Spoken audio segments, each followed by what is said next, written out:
I'm Senator Joe Lieberman, and I'm glad you're watching Rabbi Doug. We're gonna see Rabbi Doug. We're gonna see Rabbi Doug. We're gonna see Rabbi Doug on your TV tonight. But Daddy, I want to watch Monday Night Football. Forget about Monday Night Football. There's no other that we're going to watch on Monday but Rabbi Doug. Yeah, Rabbi Doug on TV tonight.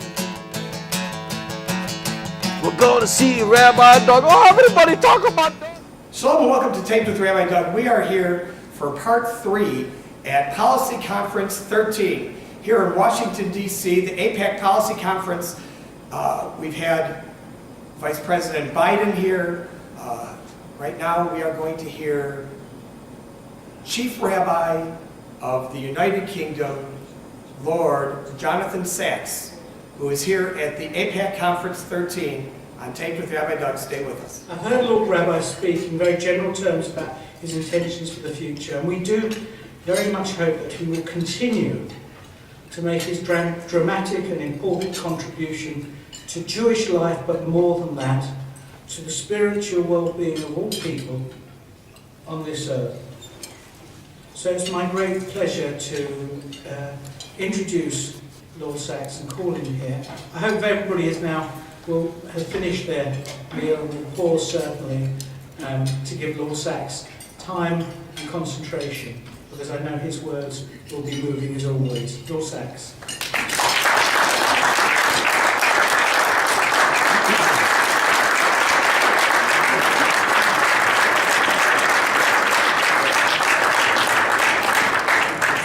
Let me just begin with a little story. Again, something that happened.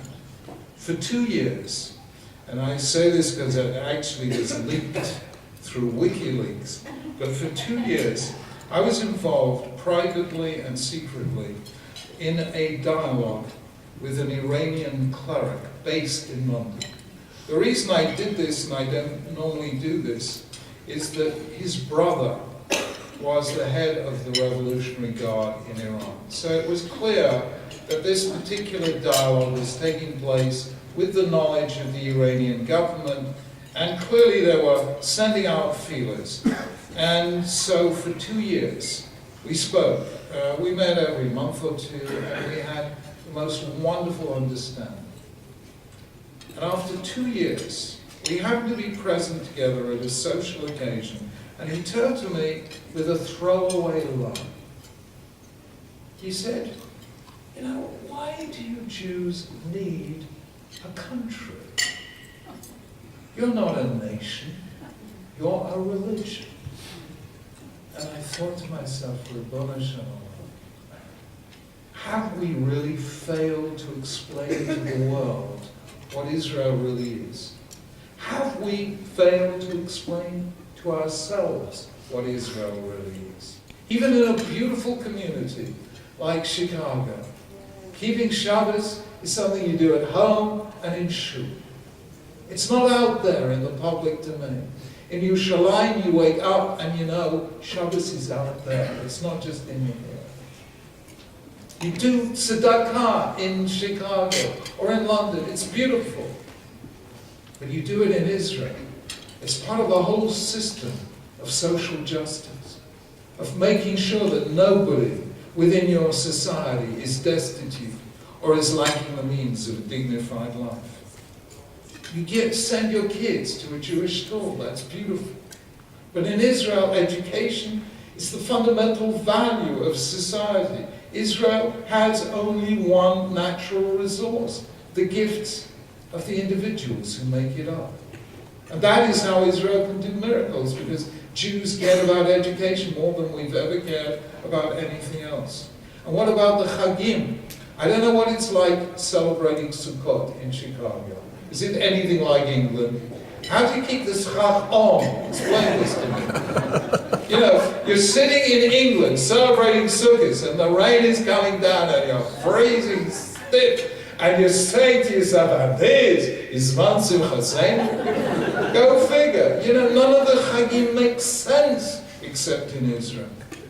And the truth is, when you do a mitzvah in Israel, You're doing so in the landscape of our ancestors. You are sitting there in Yerushalayim, and you know exactly what David HaMelech meant when he said, Esainai el ha'arim, I lift my eyes to the hills. You see the same hills that he saw.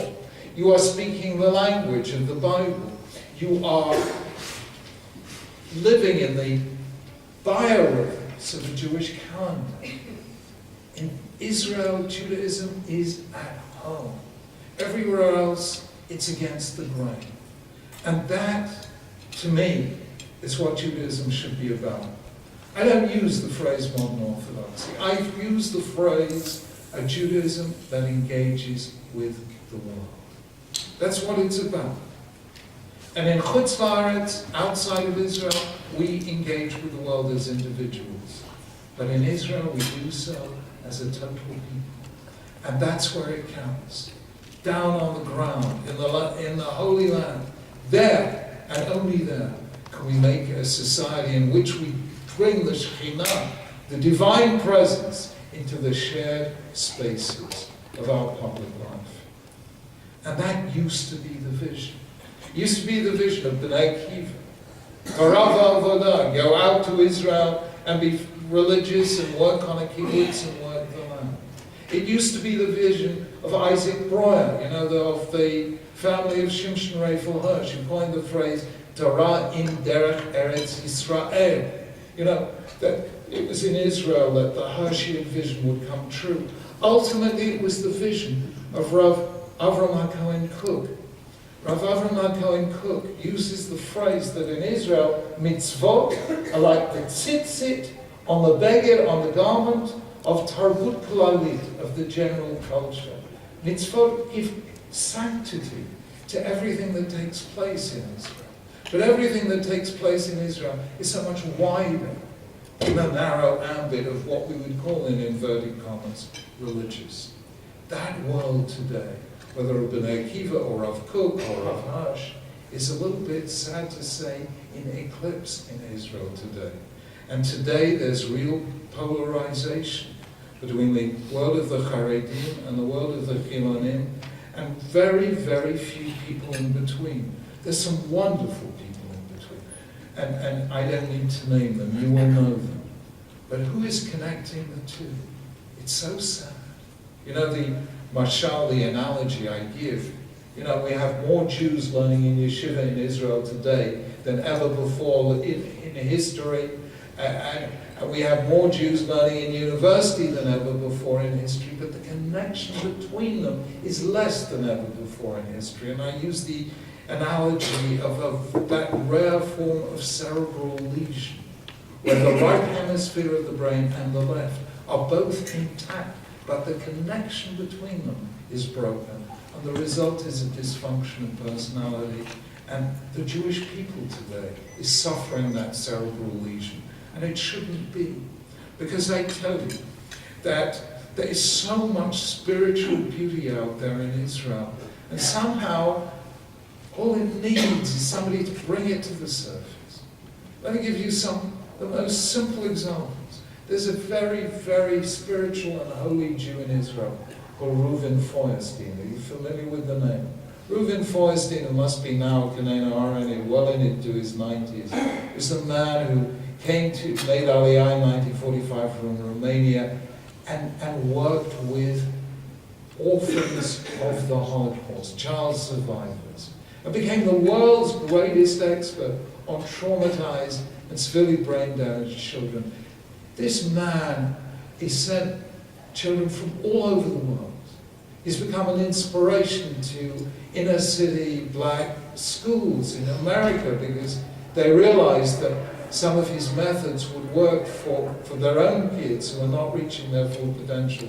This is a person who has taken the Jewish principle that every life is like a universe and applied it in ways that are just beautiful.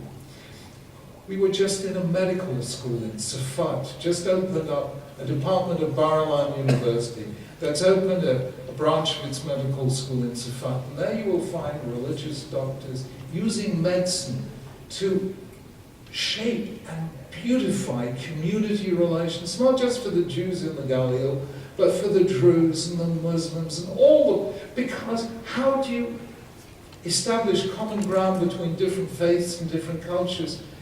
Health is the most common of all common grounds. And when you go out there and you're helping people and you're restoring people to health, they're using that just to build ben adam l'chavero, between people and between communities, good relations. There is a wonderful charity, and I could mention so many, called Like It in Israel. Are you familiar with the work of Like It? It's taken this biblical mitzvah of the, of the sheaf, the dropped sheaf, and it's turned it into the mitzvah of taking all the, I'm sure that never happens here, right? Or any food that's left over, you don't leave any over, right? But any food in Israel that gets left over from restaurants, from hotels, and every night they're gathering it up and taking it to the people who don't have enough to eat. And there's a biblical mitzvah turned into the 21st century in the most beautiful way. That is what Israel should be about. It's about taking Torah and letting it transform a total society. You know, the most Zionist thing I ever heard came from a person who was never particularly known as a Zionist. That was the Lubavitcher Rebbe.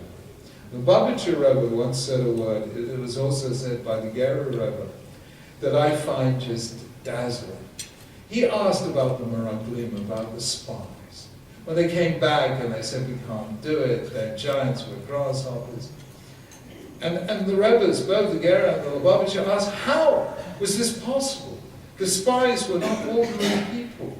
They were Kulam Anashim, Rashi B'nai Yisrael. They were leaders. They were men of stature. And the Rebbe answered, you think they had fear of physical danger? Forget it. They knew that God was with them. They weren't afraid. What they were afraid of was spiritual danger. They said to themselves, look at us now. Here we are in the Midbar, in the desert. We get water from a rock. We get manna from heaven. We are surrounded by Ananei Kavod, the clouds of glory. Never before have people lived so close to God. If we go into the land of Israel and we have an economy to run and harvest to bring in and battles to fight, what will happen to our spirituality? That was what they were afraid of. It was the sin of very, very holy people. But it was still a sin. God does not want us to disengage from society, to expect our water to be supplied from a rock and our manna from heaven, and never engage with the real world. That was a holy sin, but it was still a failure of religious nerve. And that is where we need the modern or the Judaism that engages with the world. I have to tell you that secular Israelis are not secular at all, at least not the ones I know. I tell you, you know something, I think rabbis sometimes give secular Israelis in Israel a hard time. I try not to go to Israel as a rabbi if I can possibly avoid it. Every year I take a choir, 3 chazanim, we go and make concerts for victims of terror, for people in hospitals, and we're going almost entirely among secular Israelis. And I always say when I get back, you know, these people have more emunah, more faith than any of my guys in Britain. Why? Because they ask something with me in Israel that they never ask of me in England. You know what they want from me in Israel? A bracha. That's what they want. Go tell me that these are secular people. They have neshamas, every one of them so pure and so holy, but nobody ever showed it. Nobody ever showed them how beautiful they were. And I honestly believe that that is the great task of our time. But if you were to ask me, where do I see the holiness of Israel today? I see it in the treatment of children. I don't know of a more child-centered society in the world. I don't know of a better place in the world to bring up a child. When I go to Israeli schools, you know, we visited them, so many of them this last week or two, with children at risk, or up in the right by the Lebanese border, bringing religious and secular kids together, and seeing those secular kids in their jeans and their t-shirts all done in mincha, like, it was so beautiful. Or seeing kids from broken homes or dysfunctional homes, or the Ethiopian kids, and taking them through to being positions of distinction in Israeli society. And I think to myself, that is beautiful. That is Kedusha. After all, do you know why Abraham was chosen? We know why Noah was chosen. We know there's only one place in the whole Torah which says why Abraham was chosen. Because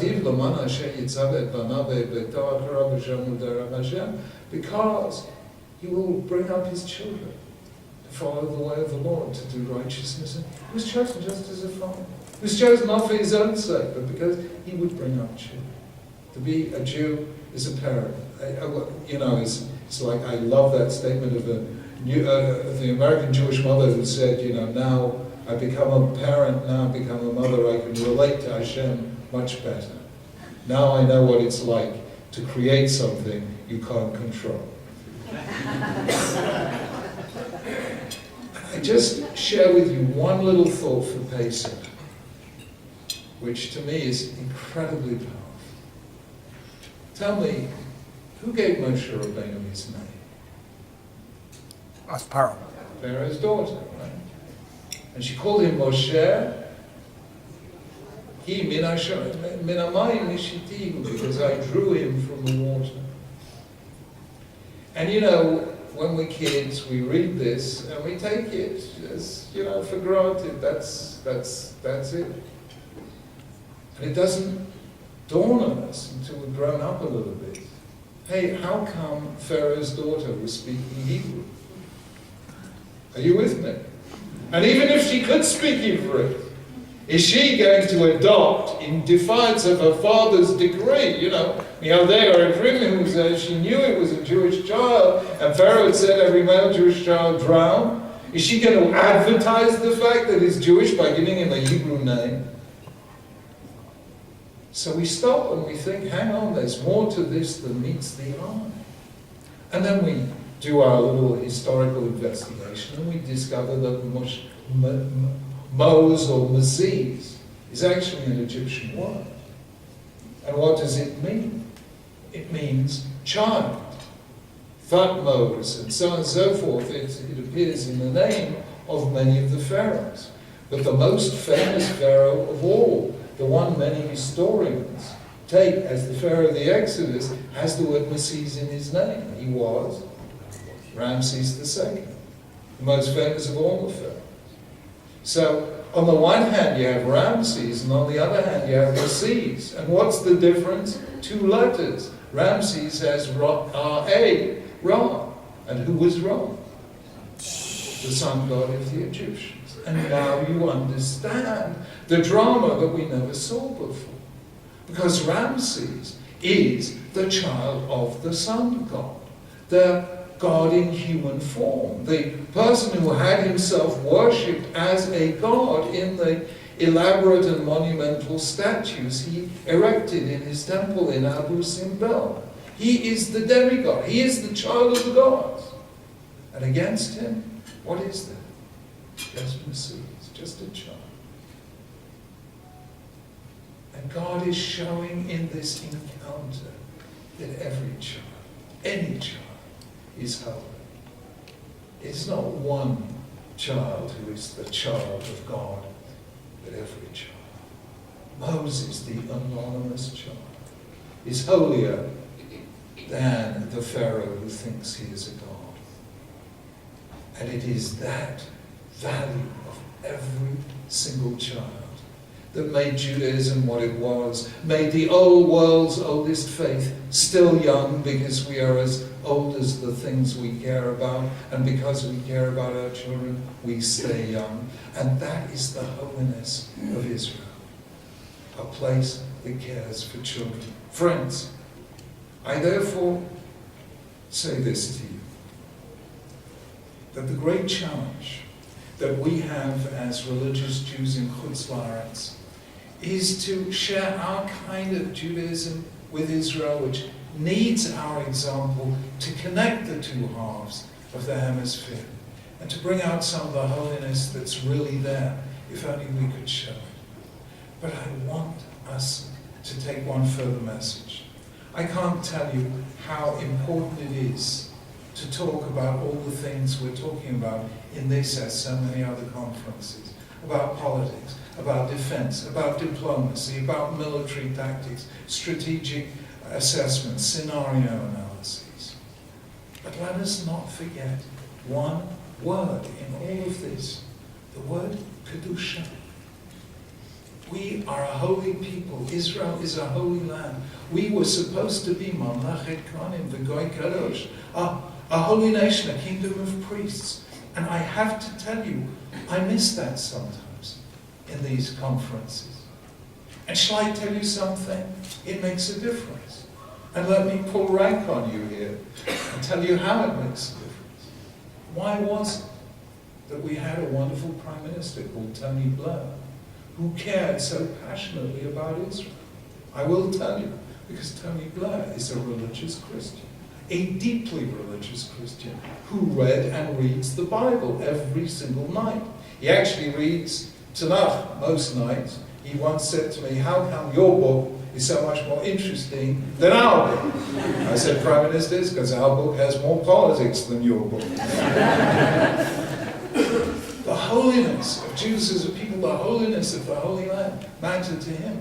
After him, we had another Prime Minister called Gordon Brown, who loved Israel every much as Tony Blair did. Why?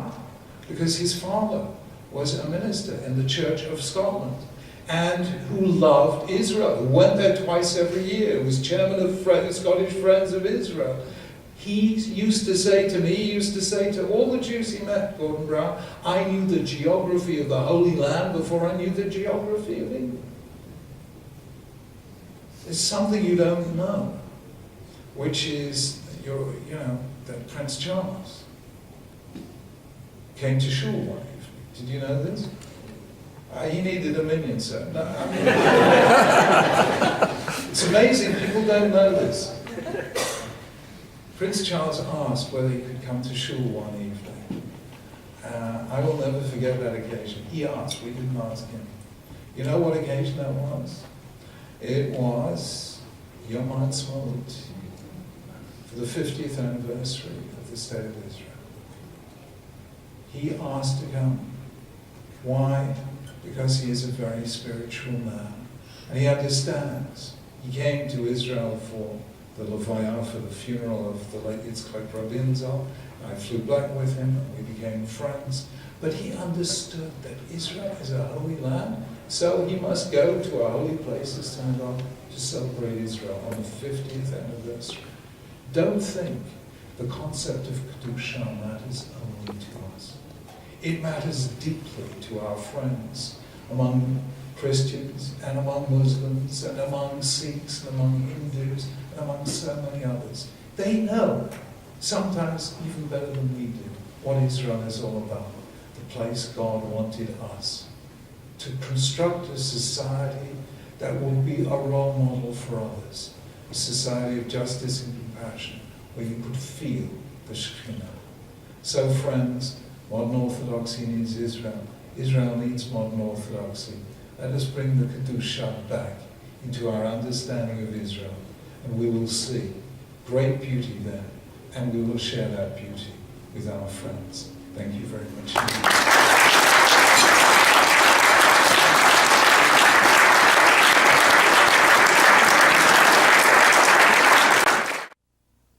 I am American. I am an American. I am America. I'm an American. I am American. I am an American. I'm Congresswoman Jan Schakowsky, and you're watching Taped with Rabbi Doug. We're fortunate that Rabbi Sacks will grace us with a few minutes for questions. Could you tell us the origin of the Chief Rabbinate of Great Britain, and tell us how that came about, because we don't have such a thing in the United States, and how did it develop and come about? The Chief Rabbinate happened in Europe very simply because in Europe, Jews were, don't forget, there was an established church in every European country. I mean, and Jews existed in Europe as a religious community, not as an ethnic one. And therefore, they were constituted as a religious community, and it was the religious head of the community with whom the government liaised when it needed to liaise with the Jewish community. So it was a kind of, lahavdil elef havdalot, a kind of role like the role of Nasi under Roman rule. Are you with me? There was a kind of representative role, and that's how it grew up in Britain, because in Britain there's an Archbishop of Canterbury, so you have to have a Chief Rabbi. Now in America you have no Archbishop of Canterbury, so you don't need a Chief Rabbi. Now an attempt was made in, incidentally, that is why there are 2 Chief Rabbis in Israel. You ever wonder why there are 2 Chief Rabbis in Israel? Because under the Ottoman Empire, they needed their religious head, their Rais al-Yehud, their Rishon LeZion. And Rav Amar, the Rishon LeZion, if you will see any ex-Sephardi Chief Rabbi, Rav Ovadia and so on, you will see they are wearing a turban and a very brocaded robe. And you think, that's what rabbis wore. No, that is the uniform of an official of the Ottoman Empire. And that is why the Rishon LeZion is as he is now. When the British became the mandatory power in 1917, they said, where's the Chief Rabbi then? And they said, who? So they said, well, we have one in Britain, they'll have to have one in Israel. So it was the English Chief Rabbi which was unfortunately responsible for there being a second Chief Rabbi in Israel. So that is why there are 2 Chief Rabbis in Israel. In America, where there is no centralized religious authority, there's no Archbishop of Canterbury, there was no analog. Now in 1909, New York appointed a Chief Rabbi. I don't know if you know this, and he was Litvak. And within a month, the Galicianos said, well, if the Litvaks have a Chief Rabbi, we should have a Chief Rabbi. So they appointed a second Chief Rabbi, and then there was a third Chief Rabbi, Rabbi Chaim Vidrovich, on whose office door said Chief Rabbi of America, and somebody asked him who gave him the title, and he said, the signwriter. So within 3 months, New York had 3 Chief Rabbis, at which point they gave up and never tried again.